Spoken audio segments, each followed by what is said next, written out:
Welcome along to Reformed Thinking. Great to be here. This is our deep dive, where we try to unpack some big ideas, maybe find things you hadn't quite connected before. That's the plan. And today, we're looking at a whole set of sources, scriptures really, all pointing towards this grand idea, the redemption of nations through Christ, and what the church's specific role is and all that. Yeah, it's a huge topic, a vital one. We've had requests, actually, to get right into the heart of the Great Commission. Right, Matthew 28. Yeah, but also how it connects way back to Old Testament promises and what it all means practically for us today.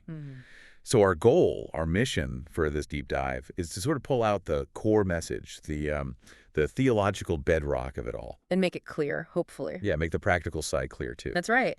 And we'll be looking at how Jesus's actions, especially his suffering, but also his glory, his position now. Right. How that's absolutely central to God's plan for everyone, for all peoples. So we're tying together Matthew, Psalms, Isaiah. Yes, connecting those key texts, showing a unified purpose across the whole story of Scripture. Okay. Sounds like we might connect some dots people haven't quite seen linked up before. Let's hope so. Get ready. So where do we start? Matthew 28 feels like the obvious place, the Great Commission. It is. But it's an interesting ending to Matthew's gospel. How so? Well, if you think about it, you might expect Matthew to end with, say, Jesus physically ascending. Or maybe Pentecost, the Spirit coming down. Like Luke does, or Acts? Exactly. But Matthew gives us something else, something quite distinct. Okay, so let's unpack that. What's unique about Matthew's ending? Well, it's not just him reporting what happened. It's packed with theological meaning. It gives us this picture, almost like a sneak peek, of Jesus's heavenly glory and his reign. It shows him already exalted, already ruling at God's right hand, even before he leaves, Ah, okay. So the authority isn't just future, it's present in that scene. Yes. And that lines up with visions like Daniel 7, doesn't it? Where the Ancient of Days gives the Son of Man this kingdom, this glory, so all nations serve him. Right. Dominion and glory and a kingdom. Matthew wants us to see Jesus holding that authority right there on the mountain. It's a powerful statement about who he is now. And the mountain itself is important in Matthew, isn't it? He uses mountains a lot. He does. Think of the Sermon on the Mount. Right, the kingdom teaching from the mountain. Yeah, it's where God's rule is revealed, his character declared. It's different from, say, Luke, who often has Jesus at a table like a banquet. The kingdom as a feast. More inclusive, maybe? Right.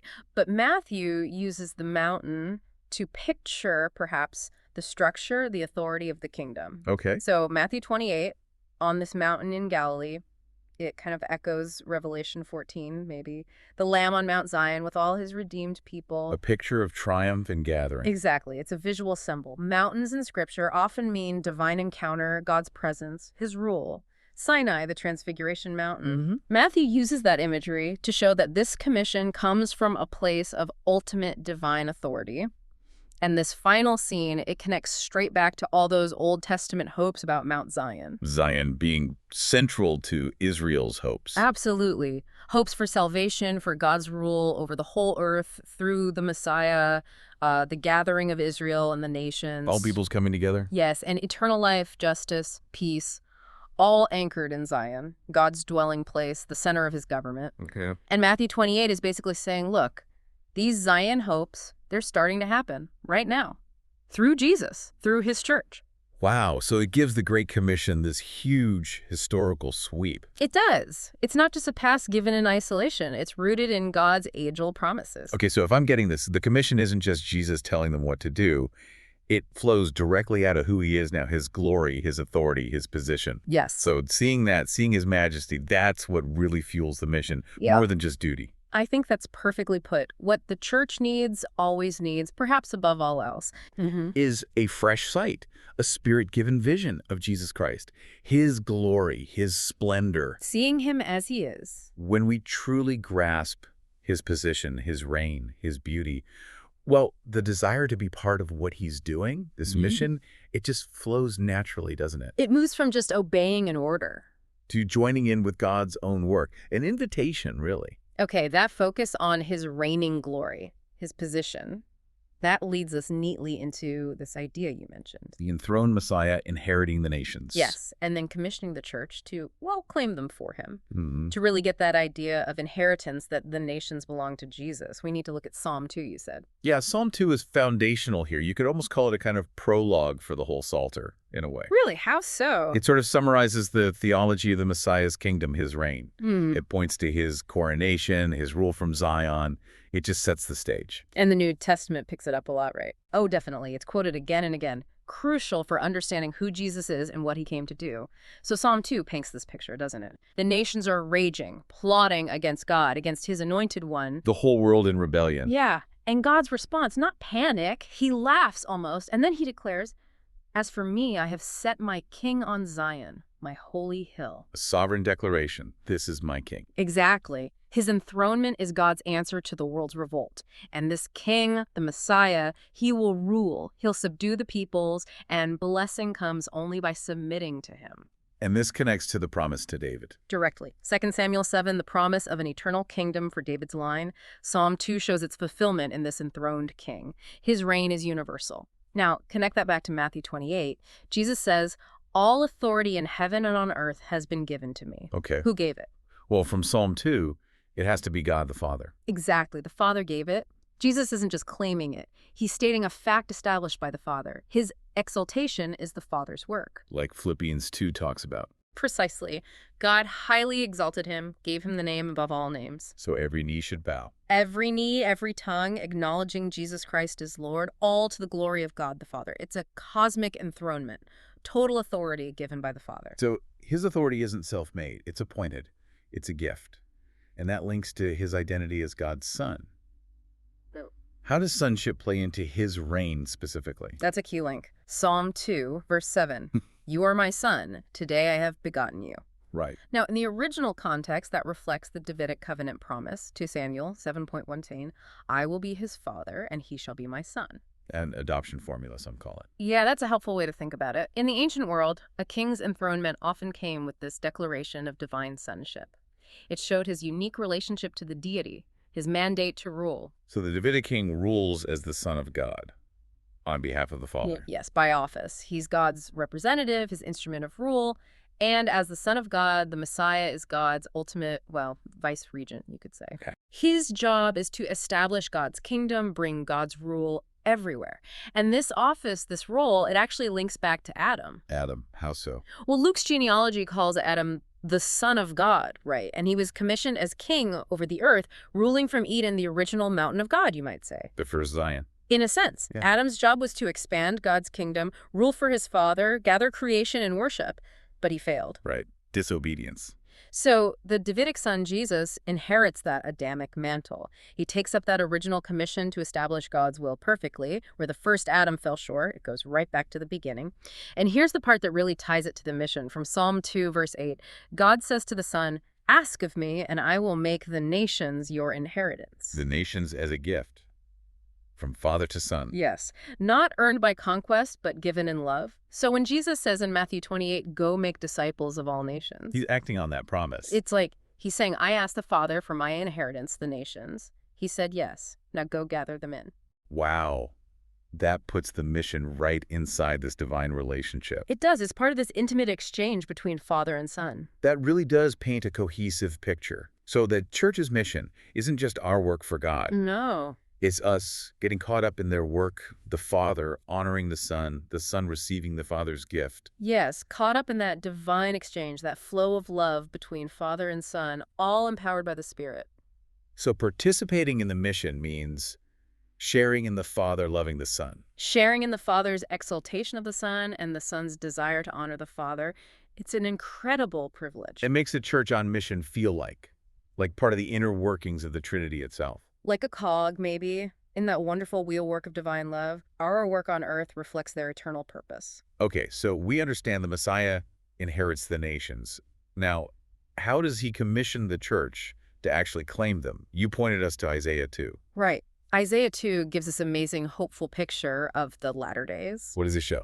It shows the mountain of the Lord's house established, lifted high, and all nations flowing to it. like rivers. People from everywhere. Yes, saying, "Come, let's go up to the mountain of the Lord. He will teach us his ways. We will walk in his paths." A picture of global peace and justice. Rooted in coming to God, learning his ways. It's a total restoration. Society's transformed under his rule. And the background to this, theologically, is crucial. It's the situation after Babel, Genesis 11. The Tower of Babel. Human pride, confusion, scattering. Exactly. Defiance against God's command to fill the earth. It led to scattered languages, spiritual exile, endless conflict between peoples. So Isaiah 2 reverses that. Directly reverses it. Instead of scattering from a man-made mountain built for human glory, the scattered peoples now flow together to God's mountain, Mount Zion, for his praise. And instead of war, they beat swords into plowshares. No more learning war. Lasting peace under the Messiah. It's a healing of that deep human wound of division and rebellion. And Isaiah 2 also pictures the fulfillment of the promise to Abraham. okay, how does that connect? Well, after Babel, God calls Abraham, right? Genesis 12. Promise. Through your descendant, your seed, all nations will be blessed. The blessing reversing Babel's curse. Yes. And that promise gets confirmed dramatically after Abraham is willing to offer Isaac, Genesis 22, on Mount Moriah. On Mount Moriah. And where was Moriah? It later became Mount Zion, the Temple Mount. Ah, the connection. It signifies that the nations will be restored, will flow to Zion, because Abraham's ultimate descendant, Jesus, will be the ultimate sacrifice offered there. Which is why Matthew starts his gospel. Son of David, son of Abraham, right away linking Jesus to both the royal promise and this universal Abrahamic promise for all nations. It's really quite something how these ancient texts from Isaiah, Genesis, they just lay out the whole framework for Jesus' mission and the church's job, doesn't it? It shows the Great Commission isn't just a New Testament idea dropped in. No, it's the culmination, the goal God was working towards all along. But this amazing vision, nations gathering to Zion in peace, it doesn't just happen easily. Right. You mentioned the cost. Yes. Yeah. It comes through, as Isaiah 53 describes, the bitter humiliation and suffering of the servant. Jesus is suffering. His exaltation, the very thing that empowers the mission, comes directly out of his dreadful humiliation. We can't separate them. That seems counterintuitive to how we usually think about power or glory. It is. Think about the temptation in Matthew 4. Satan offering him the kingdoms of the world. Yes, showing him all their glory from a high mountain, offering it all if Jesus would just bow down, a shortcut to glory. Grabbing power without the price. Right. And Jesus flatly refused. Worship the Lord your God and serve him only. His goal wasn't worldly power for himself. No, it was bringing nations to worship the Father. Exactly. He wouldn't compromise the means, the path God ordained, even for that prize. So to get the nations as his inheritance, the Father's gift, he had to embrace the cross. Matthew 27.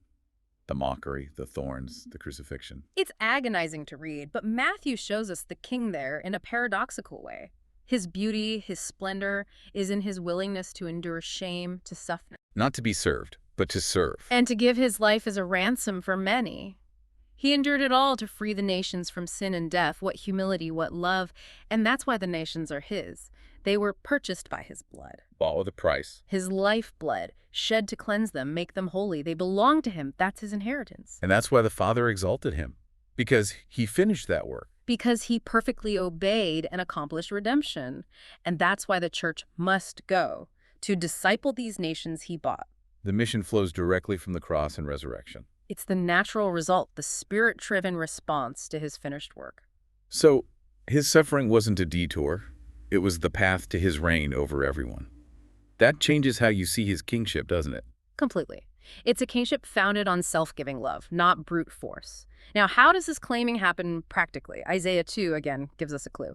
How do the nations stream to Zion? Through the Torah, God's instruction, and the word of the Lord from Jerusalem. So it's the word going out. Yes. The word of the risen Lord, going out from Zion, that's the instrument the church uses to claim the nations. It's God's active tool. And this word, it does two things, maybe. Okay. It's the word of salvation, like Isaiah 60 talks about, drawing people to God's light, waking them up. Bringing them to faith. But it's also a word of discipleship. It instructs them, teaches them God's ways, turns them from violence to love, shapes whole cultures to obey his will. So not just conversion, but transformation. Comprehensive transformation. individuals, communities, nations being reshaped by God's truth. And that's what Jesus commands in Matthew 28, isn't it? Disciple the nations. Teaching them to observe everything I have commanded you. Exactly. It's thorough teaching, aiming for obedience, shaping lives according to God's will, and discipleship means relationship with God and his people. Which includes baptism and teaching. The church's ministry of word and sacrament, baptizing into the life of the Trinity, teaching them Christ's commands, and this obedience of the nations. It's seen as a gift back to the Son, a way he honors the Father. Like Paul says in Romans 15, the fruit of the gospel is the obedience of the nations. So the church goes out, not in her own strength, Definitely not. but empowered by this vision of the reigning Christ, and crucially, by his presence with them. Yes. That gives the mission its backing, its power source. She is sent by the enthroned Messiah who owns the nations. She goes from him, but just as importantly, He goes with him. yes, lo, I'm with you always, even to the end of the age. That promise underlines his glory, his authority, but also his active personal presence. He's not distant. He's present in the mission. Yeah, that presence is the source of her courage, her ability, her effectiveness. And Matthew 28 really highlights the disciples seeing Jesus in his resurrected glory. When they saw him, they worshiped. They worshiped. They recognized his status, reigning at God's right hand.